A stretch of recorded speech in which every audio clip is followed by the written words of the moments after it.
Hello, welcome back to Undressing the Issue. It's been a minute, and I wanted to hop back on here and do another episode on a very important topic, as per usual. So, I wanted to communicate with you about communication today.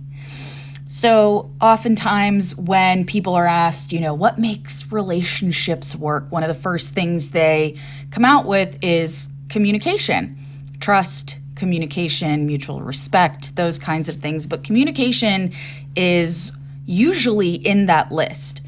So what the hell is it? What do we mean by communication, and why is it important?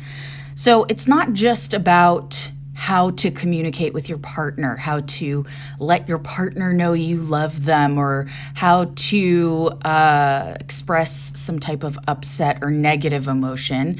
Communication is something that you use every single day, all the time, pretty much everywhere. You use it at work, unless you work alone and you're secluded somewhere in a laboratory or something. But most of us have to come across people, coworkers, customers, patients, clients, so, bosses, supervisors. So we have to interact with them, and interaction is communication. So the other piece of it is that we have to do this in all of our relationships, not just our romantic ones. We have siblings, family members, kids, friends, other communities that we're members of, our faith communities, our gyms right now we're not really going to the gym. At least most of us aren't. I know I'm not. So in all relationships, in order to maintain these relationships, we have to communicate. We have to interact with people. We have to take the time to foster the relationship, which means spending time. And what do you do with someone when you spend time with them? You don't just sit there and stare at them and go, okay, we just spent time together. Cool, thanks, bye. You talk to them. You ask them questions. They ask you questions. You share things with one another. This is what constitutes a relationship. And with romantic relationships, you oftentimes spend more time with this person than you do with other people, or you share more with them. And this sharing is done in large part, through communication. The other piece of this, and why I think it's important, is, as you may know from listening to previous episodes, I really place a lot of focus on boundaries. I think boundaries are super important, and they're healthy for any type of relationship. And the way somebody communicates is a reflection of how they set their boundaries. So the only way to set boundaries or to maintain them is to communicate what you need and what your boundaries are, and what the consequences are if somebody does not honor or respect your boundaries. Somehow this has to be relayed, and that relaying is communication. Say it with me now. Communication. Okay. Sorry about that. I got a little excited.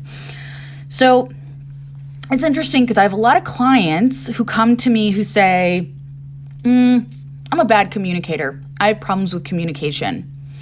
I try I statements, I've heard of I statements, but it just doesn't seem to get me the result that I'm looking for. And I statements, I think, have become sort of trendy. At least most of us have heard of I statements. If you haven't, I'll give you a little refresher. So I statements are basically a type or a way of communicating, type of communication in which you don't take a blaming stance, meaning you don't do the you did this, or you didn't do this, or you are blank. It's speaking to yourself, your own feelings, your own experience, your own needs. So you come from the position of I. So I need, I feel, I think I would like those kinds of things. I am, I wish, I keep coming up with other ones. Now, here's the problem. Where people go wrong is where they try to use an I statement, but they use it in a way where they're actually blaming. So, for example, I think you're an asshole. That's not really a good I statement. Or I feel like you're terrible. I feel like you're terrible. I feel like you do everything wrong. It's still a blaming stance. And it also doesn't really provide the person you're speaking to with a whole lot of insight about what you're needing, what is happening for you, why you may feel a certain way, what they could do differently. It's just kind of like shitting on somebody. And oftentimes it comes off as offensive, as an attack. And when somebody feels like they're being attacked or criticized really harshly, they're not gonna be too inclined to meet that person halfway and appease them or reassure them or right whatever wrong needs to be addressed. So this use of I statements is not the proper use for starters. It's just not.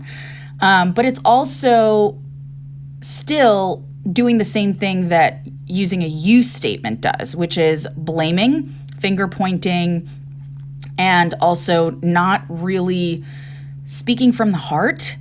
It's just, it's a way to push somebody else away, and to use it in that way and then expect the other person to want to move closer to them. Well, that's kind of an unreasonable expectation. So when my clients say, I've been using and practicing I statements and I'm still not getting the result I want, my first question is always, can you show me how you use it? So let's role play. If I'm the person that you are speaking to and using this I statement with, how do you do it? Show me. Pretend that I'm that person. We're having this conversation. And they'll do it. And it's interesting to see how sometimes as soon as somebody hears themselves speaking and using it in this way, like as soon as it comes out of their mouths, they're like, oh, I hear it now. Yeah, that doesn't sound good, huh? No, it doesn't. It doesn't. But it's a good start. And even seeing that somebody has an interest in using I statements or using some type of communication tool is a step forward, because now I know that they're interested in getting some type of tool, and it's easier for me to work with that. So you've heard of I statements, you want to try to use them? Great, let me help you. Now, one of the things that I often tell people, and I will share with you also, is that there's a way to use I statements where it's not just I feel, I want, I need, I think, I am. There's more to it, and it's almost like a script.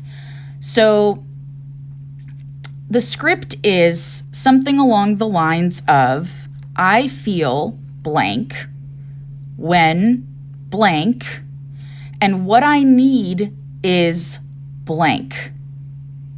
Now, this is not set in stone. You have some, creative freedom with this, and you can really go off of this and do all sorts of things, but it's a good starting point because it provides insight, and it also provides a little bit of like a plan or a guide for the person you're speaking to understand how they can help you with whatever it is you're experiencing. So I'll give you an example, right?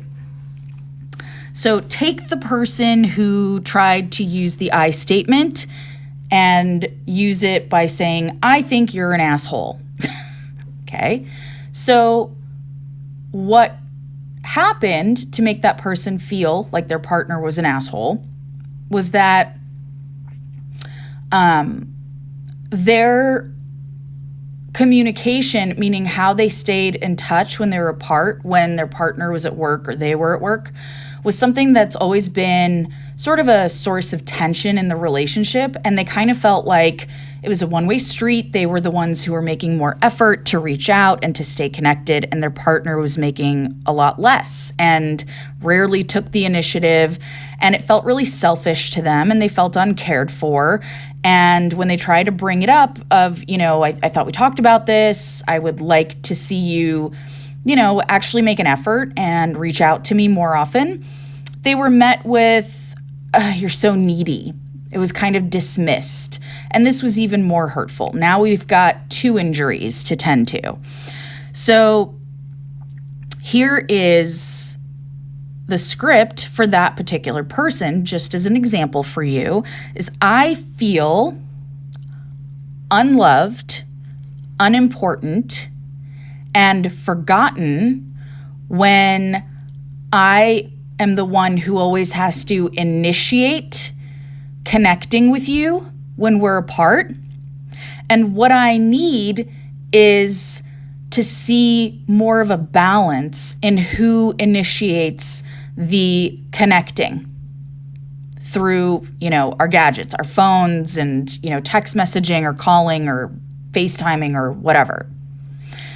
So if you were to hear that, I feel unloved, forgotten, unimportant when I am always the one who has to initiate connection, and what I need is more of a balance in who initiates, that's a lot more palatable, and that's a lot easier to receive and to hear versus you never call me, I feel like you're an asshole.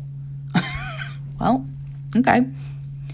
Somebody said that to me, I'd be like, cool, if I'm an asshole, why do you want me to call you? I wouldn't want to talk to somebody who's an asshole.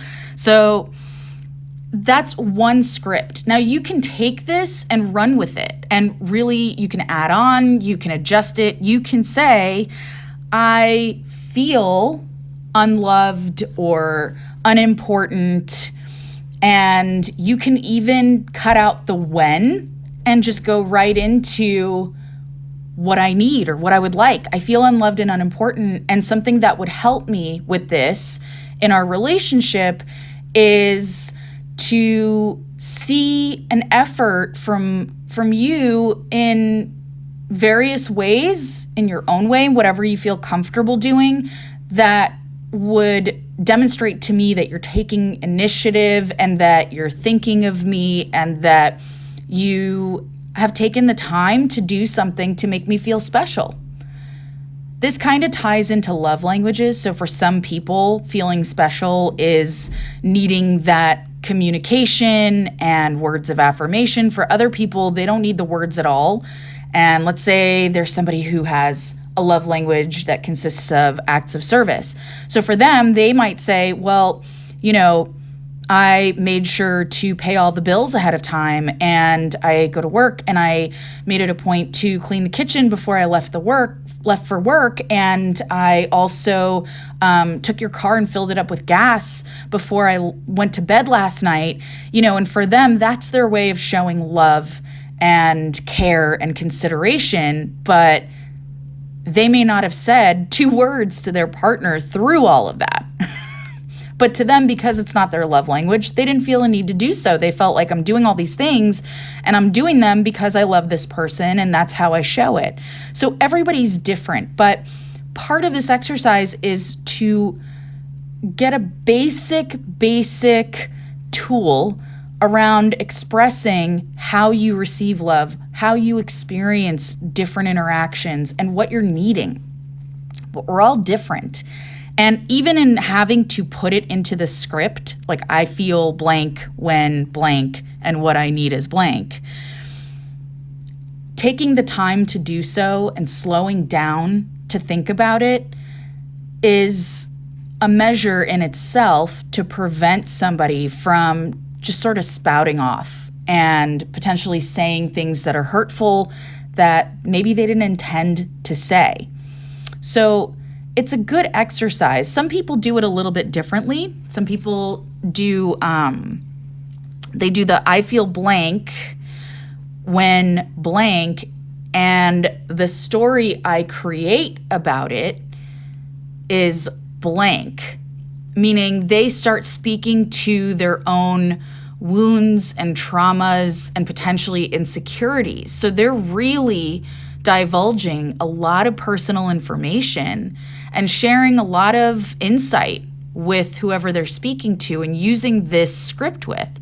So, for example, let's go back to the example I just used. I feel unloved, forgotten, unimportant when I am always the one to initiate contact. And the story I create about this is that if I didn't initiate, that I would not still have this relationship and that I would not receive it at all. And you can go a step further. And this story comes from my history with whatever, having a parent who was absent in my life, who I always tried to have a relationship with and who never made any effort to reciprocate. And so when something similar happens, I go back to feeling the same way I did back then, which is I'm not important, I'm not loved, I'm forgotten. It's an abandonment thing. So with this, for somebody who is in a relationship with you and you're sharing this with, their intention usually is probably not to recreate significant trauma from your past. Their intention may be as simple as, I just show my love differently, or I get busy and I lose track of time, or I don't know what to say. And sometimes if I initiate contact, I get worried that I only have a couple minutes to talk and that you're going to want to talk longer than that. Well, okay, but now we've opened up the floor to actually discuss this and come to some type of a compromise or a plan or a resolution where the person who originally brought it up isn't feeling like they're not loved, and the person who is on the receiving end doesn't feel like they're being attacked or pressured, because that's not good either. That just creates more distance. So this is a basic tool, I statements, but overall, one of the things that is really important about communication is to be aware of what your communication style is, and everybody's is different. There's 4 primary categories of communication styles: passive, passive-aggressive, aggressive, and assertive. So the best way that I know how to explain the differences between these 4 is to demonstrate. So I will do so for you. So I use something I call my cookie example to demonstrate this. Here we go. Imagine I baked a batch of cookies. These cookies are delicious and they're really labor intensive. It takes me a long time to make the batter, to get them just right, and then I bake them in batches. It's a production, and I make this big batch of really special, really delicious cookies that take me a while to make. And the following day, I bring them in to work with me. And I leave them in the break room. Remember those days, going to work, break rooms? Yeah. I leave them in the break room to share them with my coworkers. And I come back in a little bit later and I find that people have really gone to town on these cookies and there's only one left. And I haven't even gotten to have one yet. I didn't have one after I baked them. And I take this last cookie, I bring it back to my office, and I leave it on my desk as a little snack for later. So my coworker, whoever it is, walks in, sees the cookie on my desk, and reaches for it and goes, "Oh, those cookies are so good. I really want another one. Can I have this one?" Okay. Passive communication style would sound like this. Yeah, okay. You can have the cookie.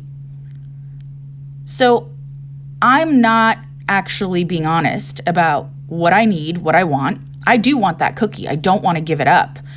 But I'm not expressing that. I'm saying, okay, I'm agreeing to it, even though internally I don't agree to it. You can have my cookie, right? It's this sort of, it's a dismissal of my own needs. And I may walk away feeling kind of sad or disappointed or even resentful that I didn't get to have what I wanted. And I let somebody else have it. I didn't speak up for myself. I kept it to myself.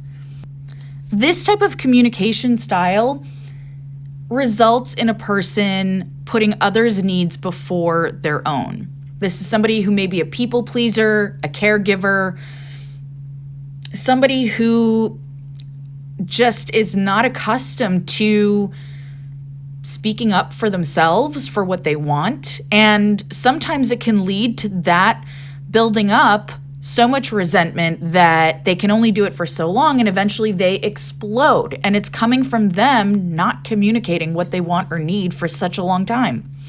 All right, style number 2. What would a response look like in a passive-aggressive style? All right. Sure, take my cookie. What else do you want? You want my firstborn? You want the shirt off my back? That's a passive-aggressive style. Notice I'm still not saying what I actually want. What I actually want is to keep the cookie. And I'm still giving it away. I'm saying, sure, take it. And then with that comes the aggressive piece where I'm also being kind of abrasive. I'm also on the attack a little bit. Now, here's the problem with this style. I may walk away still resentful that I agreed to let my cookie go, and the person who is asking for it may also be resentful because it was unnecessary, the aggressive part. I could have just said, sure, take my cookie, or no, don't take my cookie, but instead I did this whole song and dance around, sure, take it. What else do you want? Making them feel bad for even asking. So now both parties walk away feeling some sort of way. This style is still indirect. It is still a lack of assurity and confidence to be able to just simply state what you need and want. It's somebody who wants to, but can't quite get there. So it's coupled with this sort of indirect attack. It lacks maturity, okay? Now, we've all been guilty of engaging in all of these styles, but some of us tend to use one or two of them more often than others. And so it's something certainly to look at, is what gets in the way of that person being able to just communicate clearly. All right, the third style is aggressive. So this is what aggressive would sound like. Get your fucking hand off my cookie. That cookie's mine. Bit much, a little scary, kind of ready to bite someone's head off. It's over the top. Yes, I'm communicating what I want. I want to keep my cookie, but I'm doing it in a way where I walk away having kept my cookie, but the other person is going to walk away potentially with some negative feelings, feeling like they were attacked or feeling like they have to be guilty for even asking in the first place, or like I'm not a safe person to really interact with around simple things. It's overkill. It's unnecessary. It's potentially coming from feeling like I have to assert my needs in order to get my way, that I can't just express them calmly and still be met with agreement and respect, that I have to go over the top with it to get what I want. The fourth style is assertive. Now, this is the healthy style, quote unquote, healthy. This is what assertive would sound like. Actually, that's my cookie and I was saving it for later, so I can't let you have it. Okay, notice I did not apologize. I didn't say, sorry, I can't give you that cookie. I'm not taking a one down position. I have nothing to be sorry for. I didn't do anything wrong. Person asked if they could have my cookie, and I answered, no, you can't have this cookie. I'm communicating clearly what I want and need, and I'm doing it in a way where it's not abrasive, it's not attacking, and I'm not making the other person feel resentful or guilty or scared of me. It's very clear. Can I? No, you cannot. That's it. So assertive is tough for some people. For some people, they feel the need to preempt it with an apology, or, it's uncomfortable for them. So they may sprinkle in a little bit of that aggression with it because they feel like they have to assert themselves, which I guess has a negative connotation. Asserting yourself means somehow overpowering somebody else, when in fact, all it is stating your position. That's it. That's it. It's not abrasive. It's not hostile. It doesn't have to be. And if somebody else has a problem with it, if your coworker goes, "Ugh, you're so stingy," or, "Why do you always do this? You whatever they start accusing you of," guess what? That's now your coworker's problem. And they look like the jerk. They're on the attack. You had every right to set a boundary, to communicate your needs, to make a request, essentially, to keep this cookie. No, I would like to keep this cookie. This cookie is for me. I'm saving it for later. I'm also unapologetic in that. But for some people, that's tough because they want to get their way. We can't always have our way. But these are the 4 primary attachment styles. So think about, which one do you tend to default to when you're feeling uncomfortable, when you're feeling like you're sort of backed into a corner, or when you're pressured? What do you tend to default to? Do you go into aggressive? Do you go into passive aggressive? Or do you just capitulate and back down and go right into passive and let the people around you have their way? And what does that say about you? How would you like to be? Would you like for that to look different? And what can you do to get there? So it's a process. I want you to understand that communication styles are not firmly set for people. These are patterns, these are learned and reinforced and conditioned, but the same way they can be unlearned and a new style can be reconditioned. So think about this for a second. If it was your cookie, how would you respond? And would you end up burning any bridges in the process of trying to keep your cookie? And is that the case for you in other contexts, in other relationships? Some food for thought for you. Well, this was my little rant on communication, why it's important, a little tool for you, and what are the different communication styles, and what they say about the person who uses them, and also how they affect the people around them. I hope this was informative. As always, thanks for listening, and I welcome your feedback on social media and wherever you can find me. And as always, talk to you next time.